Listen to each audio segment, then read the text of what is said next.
How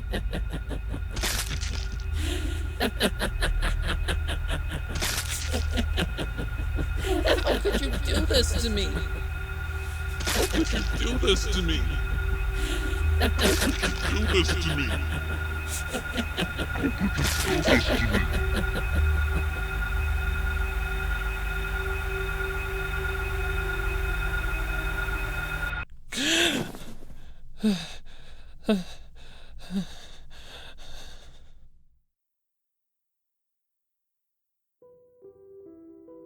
Pinkie Pie's eyes shot open. Her face was buried in her wet pillow, stained from her tears. She quivered as she very gently tried to lift herself up from the bed. She was afraid of seeing her bed soaked, covered in blood, evidence of a horrific deed she had committed. But her bed was dry, save for her tears. She gently placed a hoof to her face, feeling the still fresh tears on her cheek. She shivered as her hair moved to cover her eyes, still in shock at the sights she had seen. How could I? The vivid images of the nightmare she had just slept through came back in her mind.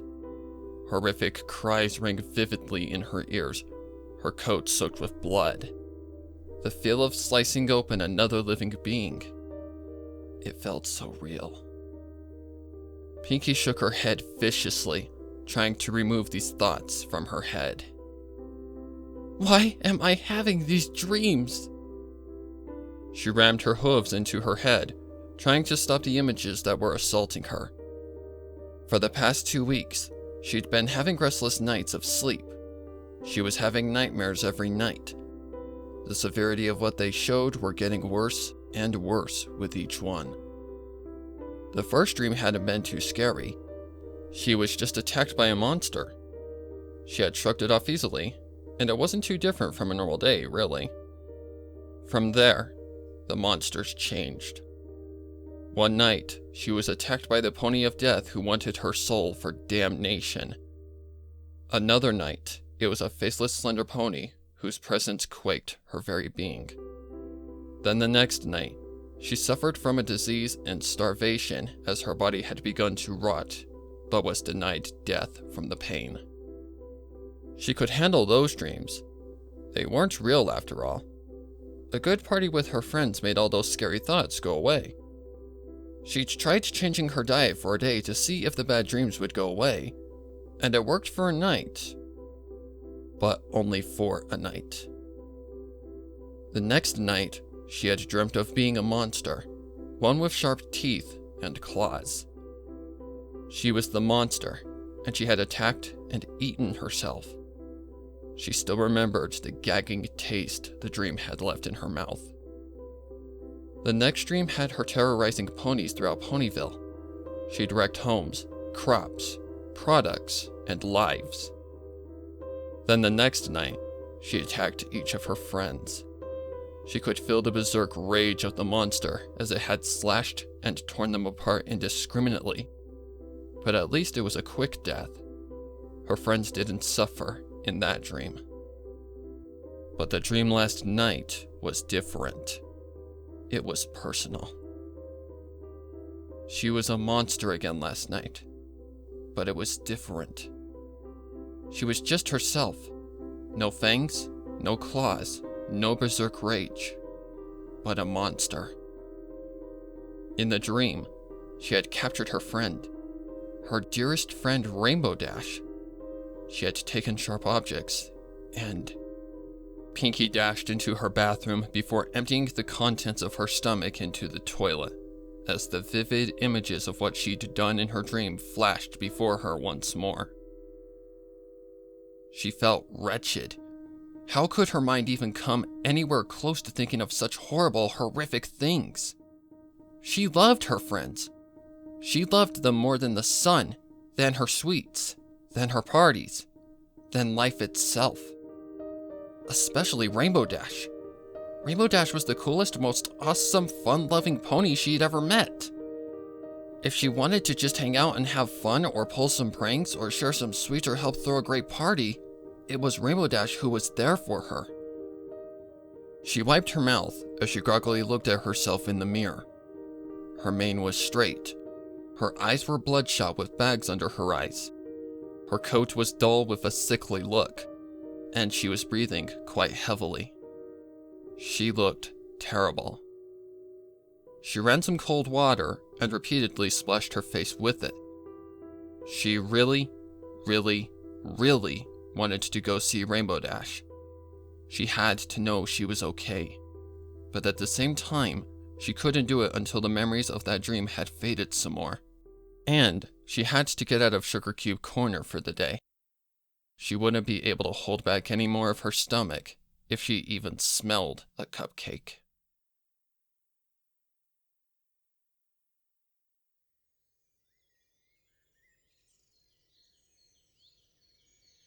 Pinkie tried to stay in the shadows of the buildings as she quietly walked through Ponyville. The fresh air and warm sun weren't any comfort today. She didn't want to look at any pony either, worried their faces would trigger another flash of the awful images in her mind. She had nowhere in mind to go. She just had to wander, had to get away from Sugar Cube Corner, from her room, from anything that would remind her. She looked up and around. She had lost track of how much time had passed since she started her little trek. Thankful no one had stopped to ask her why she was acting so differently today. She knew the other ponies had started to notice dips in her cheeriness. Ever since the dream, she had been throwing more parties than ever before, but more and more, they weren't enough.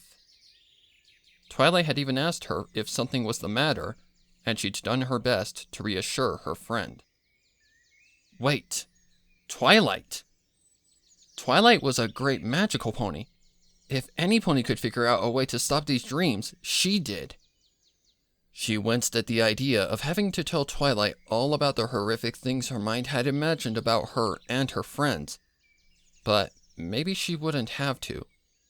Twilight might find a solution without having to know what the dreams were of. She picked up her pace, running straight for the library. It didn't take her long. She figured her body must have been taking her here by instinct. It did have a funny way of working that way. She ran to the door and knocked a little frantically. It didn't take long for the door to creak open. Oh, hey Pinkie Pie, Twilight said, surprised but happy to see her friend.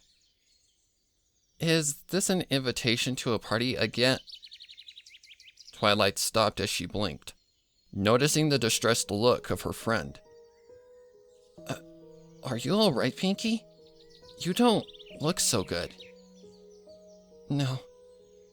No, I'm not good, Twilight. Can I come in? Pinkie said, minding her manners for once. Of course, Pinkie. Please, make yourself at home. Twilight said quickly, offering her friend hospitality. Thank you, Pinkie said as she quietly trotted into the house. She quickly headed for the table in the center of the room and sat on one of the red velvet pillows before it. She rested her head on the table, closing her eyes as she took a soft sigh to try and relax, remembering her friend's favorite hot beverage.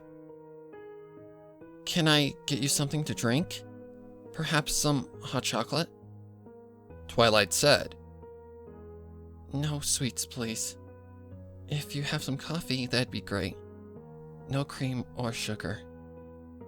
Pinkie softly groaned. No sweets? Twilight said in shock. Oh my, this really is serious, she said as she quickly prepared her friend the hot drink she requested. She levitated before Pinkie, who groggily took it and began to drink. She grimaced at the bitter taste. Pinkie, what's the matter? You can tell me, Twilight said, sitting down next to her downcast friend. Twilight could see the signs. Her mane was straight, her coat was dull, her eyes bloodshot with bags under them, and most noticeable of all, she was irradiating the energetic aura of Pinkie Pie. Oh Twilight, it's awful. Pinky put her hooves over her head. It's the most awful thing that's ever happened to me. I can't even believe what's happened to me. It's so awful. I can't sleep. I can't rest. Even parties aren't helping. I need relief. I need to stop this, but everything I've tried only seems to make it worse. Pinky said. Her voice was quivering. Twilight couldn't help but be surprised at how terrified her friend sounded. Pinky, tell me, what exactly is this awful thing that has happened? Twilight tried to reassure Pinky that everything would be all right. Pinky took a big breath, steeling her nerves. I've been having nightmares, Twilight. Pinky finally said. Awful, horrible, relentless nightmares. I was throwing more parties to forget them, but they kept coming. I tried changing my diet. I tried relaxing before bed. I even tried falling asleep in a handstand with a lemon in my mouth while in the shower. Nothing works, and last night's nightmare was the worst of them all. Nightmares? Twilight said, tapping her chin for a moment. 1 second, she said as she got up and quickly ran over to a bookshelf. She began to pull out books, checking them out, scanning them one by one. No, no, no, no, not you. You're not right either. It took about 10 minutes before Twilight finally pulled a book and looked at it satisfied. Aha! She said as she trotted back to the table and opened the book, flipping through the pages quickly. Nightmares. Twilight began after having stopped on a specific page. A dream of strong negative emotions, a common occurrence that most ponies will experience.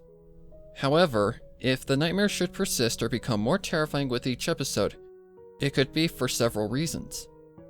External forces such as medication or diet, which we've already ruled out. Twilight added an addendum. External stress from recent physical or mental events, or caused by a psychological event from any time during the pony's life that has left a deep impact. There are several ways to determine what kind of nightmare is being experienced, and what the best manner of treating them are. Twilight said, before silently reading the next part.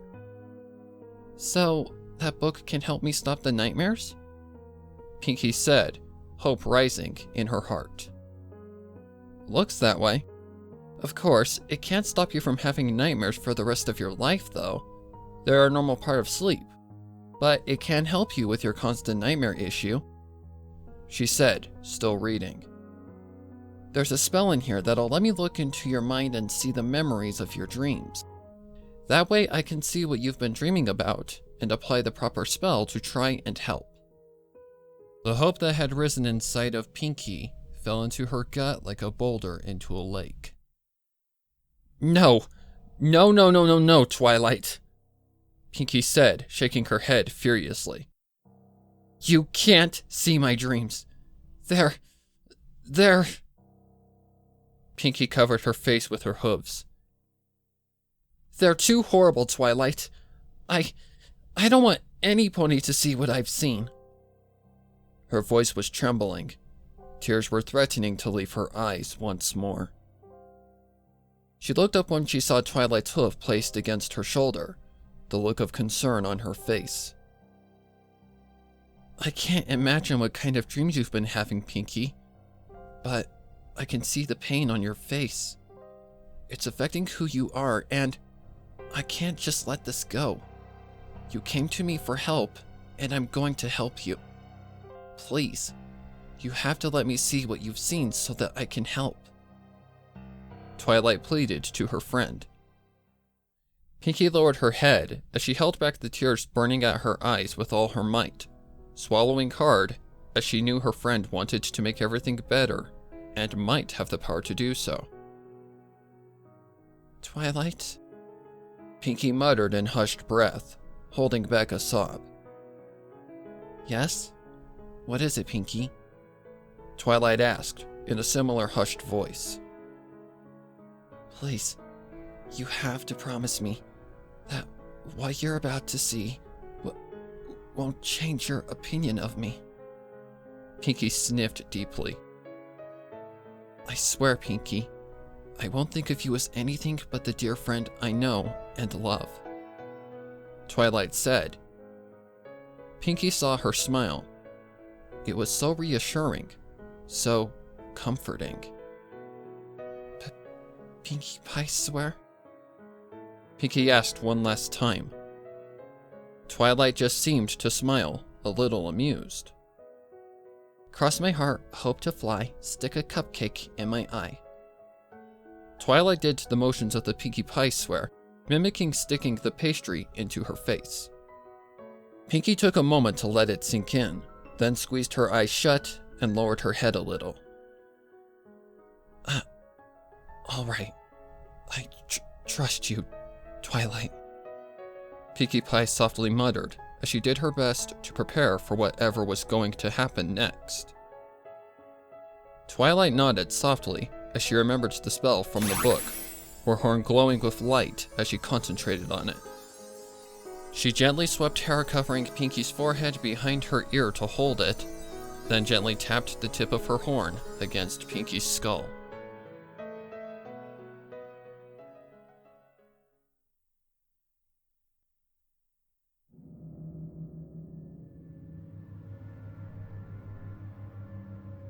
Leave me alone! The slender pony approached regardless. The static screeched to her as it drew closer. Pain shocked her body from one side to the other as blood seemed to splatter and cloud her vision, turning the world red. She fell to her knees trying to grasp reality before the pain and sound became too much to bear.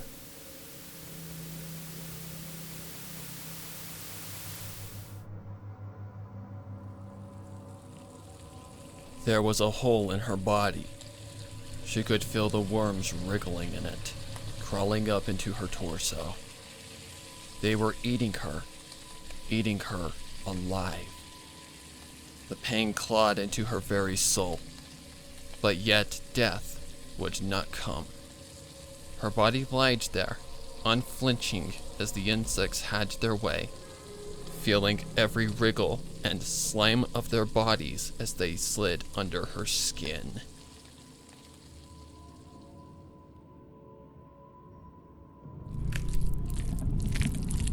Bones crunched in her teeth as blood dripped down her chin. The fresh taste of gooey flesh slid down her throat. Sharp teeth bored down again into the side of an earth pony's neck as the pony's head fell from her body, giving her a good chunk of flesh to chew. The taste was revolting, but she craved it. She had to have it. She had to have more. Her teeth dug into the pony's skull, crushing the skull as the inner organs began to dribble into her mouth. She had to have more. This one would never be enough.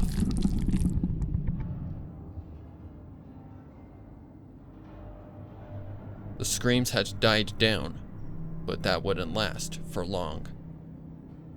Why? Why are you doing this?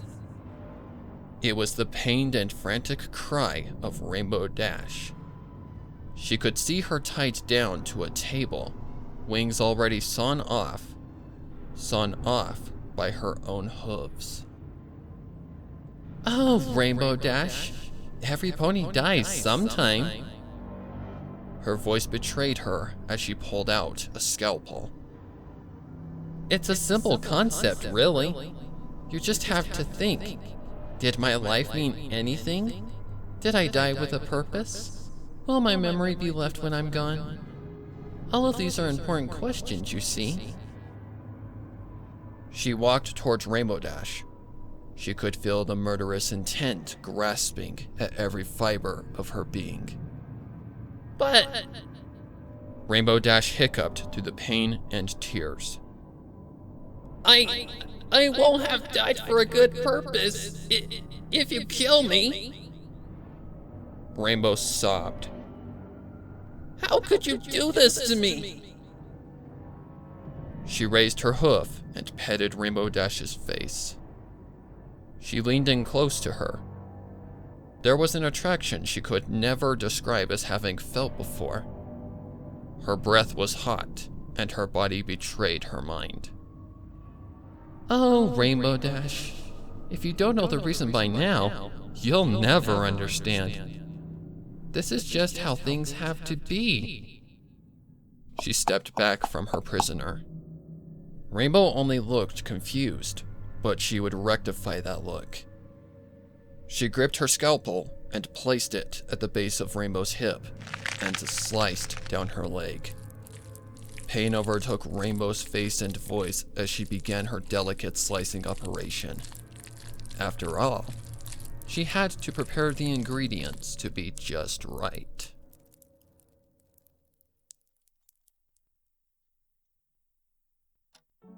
Twilight stumbled back. Her head kicked back instinctively, wanting to escape from the horrors inside of Pinky's mind. Twilight crashed into a bookcase, causing a cascade of books to fall onto her. She was breathing heavy, frantic, and panicked. The spell had only taken a few seconds to complete, but the rush of all the dream memories flooded her all at once. Those dreams were horrific and so real. She had felt everything in those dreams, even though dreams should not normally contain such vivid feelings. The monster that attacked her, the feeling of bugs crawling all throughout her skin and organs, the gagging taste of flesh in her throat, the torture, the acts she had committed. She wanted to vomit. Twilight? Came a scared, timid, almost hushed voice. Twilight snapped from her thoughts and looked up at her pink friend. She was trembling with fear as tears streamed down her eyes. That was right. These were the dreams Pinky was having. The dreams that were terrifying her. The dreams that she had come to her for help with. Pinky. Twilight finally muttered, swallowing back her own emotions and stomach contents. I had no idea, she said shakily, getting to her hooves and slowly walking back to her friend. She had to be strong right now. Twilight. Pinky sniffed through her sobs. I'm sorry. I'm so sorry you saw them. She closed her eyes, gasping for air through her sobs. Twilight quickly moved next to Pinky, taking her into an embrace to hold her tight. Pinky cried desperately into Twilight's shoulder. Twilight held her dear friend, making sure she knew she had all of her support. The images may have made her stomach twist, but her friend was more important than that. It's okay, Pinky, Twilight said once Pinky's sobs had started to calm down. I can see how much these dreams have been eating at you. The Pinky in those dreams is not you. So we just have to figure out why you're having them, Twilight said, letting her friend dearly know that she had in fact kept her promise. The Pinky in her arms was nothing like the Pinky that appeared in the dreams. Pinky slowly nodded her head in agreement before finally being able to stop her tears and let go of Twilight. Twilight turned to her book and flipped a few pages. Since we know it's not your diet, we need to determine if it's because of recent events or if it's something much deeper in your psyche. So, let's start there. When did the dreams start happening? Well, Pinky rubbed her face, trying to dry it some. The dreams started about a few days after the Grand Galloping Gala, and they've been happening about every night for the last 2 weeks. They didn't happen one night after I did change my diet, but then they just came back the next day. Pinky said, trying to recall how often she'd have them. Well, the gala was a pretty big incident. You certainly seemed fine at the donut shop, but what about after that? I know you said you had some business to attend to before you headed back to Ponyville, so we didn't see you again till we were heading to the chariot. Twilight wondered. Well, after I'd spent time with you guys, I went and met with my sister Octavia. She was the one playing the cello on stage during the gala. She was the main reason I was able to get away with my music antics while there.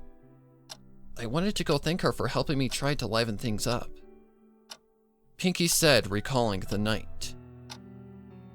She was a little mad at me at first for the mess I'd caused, but she forgave me and we ended up having a very fun chat about what we'd both been up to since we'd left the farm. After a little while, it was time for me to go, so we promised we'd keep better in touch. Twilight pondered this. Do you think it was that meeting with your sister that could have started the dreams? Twilight asked curiously. I wouldn't understand that if she did. We had fun that night. There wasn't anything that she said that was negative. Have you gotten a letter from her yet? I did get one, but it was just letting me know that she was going to be performing a concert in Philadelphia. She said that her band was touring around, so that if I wanted to send her letters, I'd have to address them to her band, since the mail carriers know where they'll be. Pinky said, tilting her head in thought. Again, there was nothing negative though. Well, what about the last 2 weeks then? You seemed mostly fine, other than a few instances where you weren't as chipper. Twilight said, remembering Pinkie Pie was a little less hyper than usual the last few days. She certainly could understand why now, though. No, nothing significant. I've been throwing more parties because of the dreams, but it's just been life as usual in Ponyville. Pinky said, shaking her head slowly. I see. Twilight went back to consulting her books, scanning the pages of the book, flipping through some more, looking for what would be best to handle this. Here we are. It's another spell. This one is a bit more of a mind delve. Its intention is to find the source of your problems, though. It'll let us find out why you're having these dreams, be it a minor or major reason. Twilight said confidently. So, don't worry, Pinky. I'm going to make sure you'll be all better in no time. She gave her friend a confident smile. Thank you, Twilight. Pinky said, giving a soft smile back. Alright. The book says the spell can be a little disorienting at first, but that you'll get used to it. You ready? Twilight asked. Pinky gave her a nod. Then, here goes nothing. Twilight said, taking a deep breath as she concentrated once more, her horn flaring up with light. She lowered it towards Pinky's forehead once more and gently touched her. Pinky's mind did a flip and felt like it fell into a hazy fog. She lost track of her surroundings as it felt like she was falling from a very far height. The world was spinning around her as she felt like wind was rushing past her. Her stomach was rolling inside of her as she was inside of this intense feeling. She wondered just how long she was going to feel this way when she finally felt the world stabilizing with a thud that knocked the wind out of her. She gasped for breath, coughing a bit before feeling the sensation of a ground beneath her. She lifted her head up and shook it lightly, before slowly opening her eyes. She was still in the library, that was for sure. But Twilight was missing. Why would she leave her alone in the library? Twilight? She called out, but the only thing that came back was a hollow echo. This was bizarre. The library seemed eerily quiet, even more so than usual when Twilight wasn't around. She looked onto the table, noticing two things on it, a bag and a note. She carefully read the words on the note. "You must cross the darkness to see the light." Pinky looked at the piece of paper a little confused. Did Twilight write this? If she did, what did it mean? Was she supposed to take this bag with her? Twilight must know what she's doing after all. She wouldn't just abandon her here without a good reason. Pinky opened the bag, looking to see if there was anything inside of it. There were two things inside. The first one was obvious what it was. It was a lantern. Inside was oil with a wick. There was a knob on the side. She assumed it would turn the lantern on. If she was going to use it, she'd have to make sure to not use up all the oil. She gently placed the lantern back into the bag. "What's this?" she asked as she pulled out a rectangular device. It had a dial on it and an antenna, but it wasn't an object she was familiar with. It had a face like a picture on it, with a circle on it that had holes. In her mind, it kind of looked like a miniature phonograph. But how would this tiny thing play music? In her hoof, it began to spring to life, playing a soft static sound. Pinky dropped it, surprised by the sudden sound. She stared at it as it buzzed. The sound seemed like a bunch of bees being played through a DJ table. She poked the device with her hoof.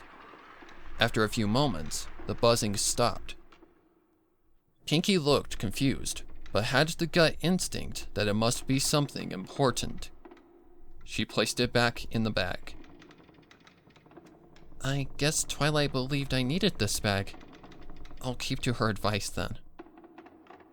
Pinky muttered to herself as she carefully strapped the bag to her back. She then looked around. The library seemed to hold no more clues for the moment, so she decided to step outside. She felt more comfortable now that she had visited Twilight, so maybe she should go visit Rainbow Dash now. "Huh?" Pinky said, stopping short of a few feet out the door. A thick fog had fallen all around Ponyville. It was so thick, she couldn't even see the buildings next to the library. She'd have to get close to a building if she wanted to see one. Then she started to shiver as a wind blew by. The temperature had fallen a significant amount. "What's going on? I've never seen this kind of weather in Ponyville before," Pinky said, confused. "Did Rainbow Dash do this? Why would she?" Pinky knew she had to find Rainbow and talk to her now. She quickly began to run off in the direction she knew Rainbow's house to be. She was in full gallop when she suddenly realized she had come to a full stop. She skidded along the ground and stopped along an edge, a few pebbles getting kicked loose and falling in front of her. There was a gigantic chasm that had never been in Ponyville right before her. It cut right down the road to Rainbow's house. In fact, it cut off the entire way outside of Ponyville if you didn't have wings. What's going on?" she asked as she stared into what seemed to be a bottomless pit.